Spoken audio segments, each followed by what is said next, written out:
Okay, with all eyes today, of course, on vote counting, just over 40% of voters cast their ballots in Limpopo. That's a very low turnout. Our reporter Heidi Giokos has been monitoring the provincial briefing there. She's joining us now this hour on ENC. Heidi, good afternoon. I see that the IEC in Limpopo has just finished that briefing that started about 3 o'clock. Take us through what they said about the voter turnout in the province. Yes, so we do know that overall voter turnout has been a concern nationally. And yesterday, as of 5 p.m., voter turnout in the province was only sitting at 24%, with only over 600,000 having voted at 5 o'clock as of yesterday. But it seems as though the IEC says that voter turnout is sitting over 40% in the province. It's still very low, Bradan, given the fact that they had been expecting millions to come out to cast their votes, due to over 2.5 million having registered to vote here in Limpopo. Of course, the IEC has gotten together those details and that information with regards to voter turnout. What's significant here is reaching those people in the remote and rural village areas of Limpopo. We do know that over 50,000 special votes were conducted over the weekend, so they feel as though the majority of those remote areas were covered, but of course many having to get to the voting stations. Polokwane seems to be an issue of concern with regards to voter turnout, with over only 100 million, only over 1 million voting yesterday. So that is a concern for the IEC, but those are the stats that they do have, of course. Let's perhaps listen to what the IEC said about voter turnout. Of the total over 26 million registered voters nationally, over 10 million had participated, making a voter turnout of 41.27% nationally.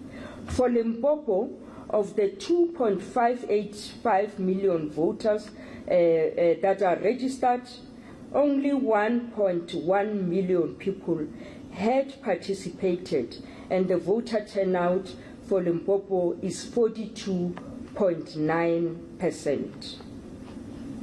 Now we move to the VMD, the voter management device.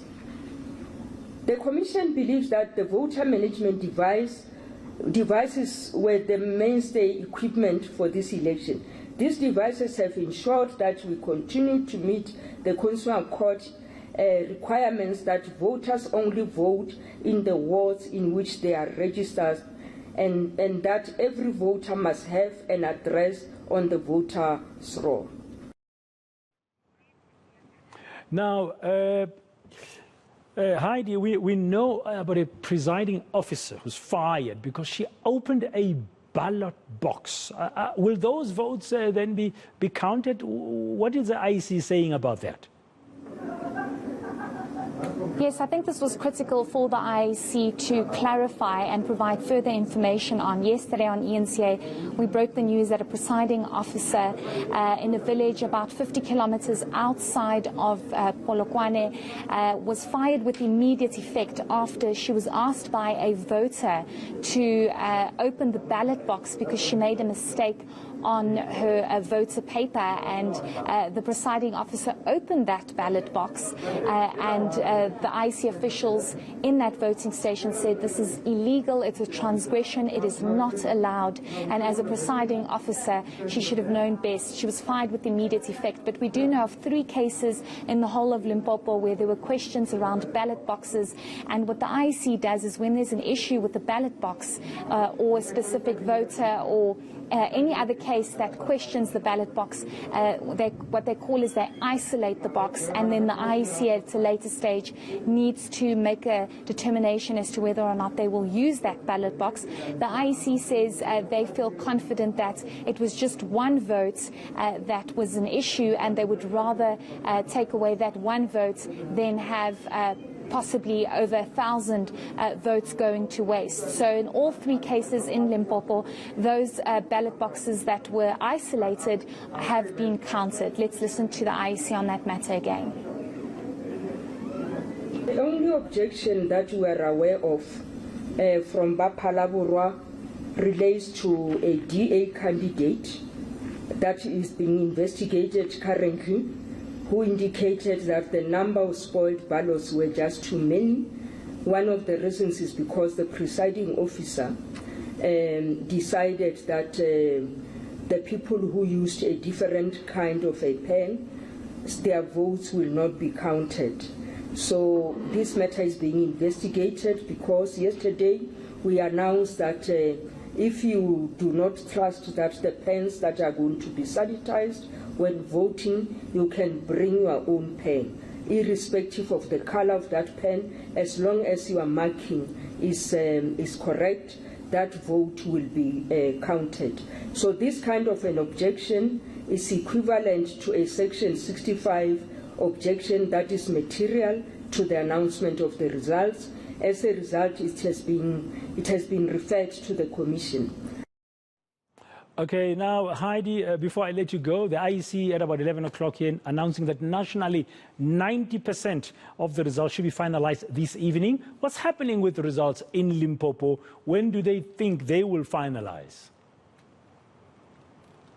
So the IEC here in Limpopo believes that by this evening 90 to 95% of votes will be in, of course highlighting that some voting stations only just started counting in certain areas, and this was due to the fact that there were connectivity issues and they were unable to start voting.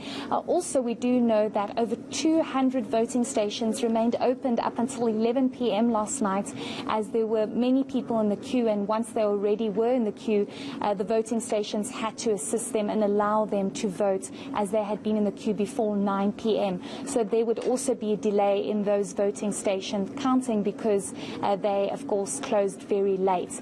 There's also a minor issue with the fact that they are worried about load shedding. We do know that load shedding is kicking in as of 4 p.m.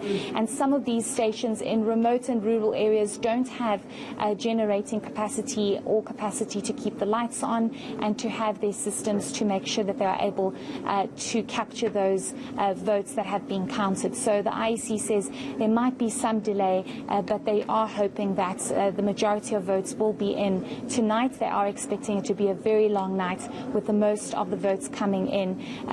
Earlier on this afternoon, they were only over 15%, so there's still a very long way to go, but they are hopeful that these numbers will start coming in by tonight. Awesome. Thank you very much for that comprehensive update from Limpopo. That's Heidi Giokos reporting to us there from the Provincial Results Operations Center. Now,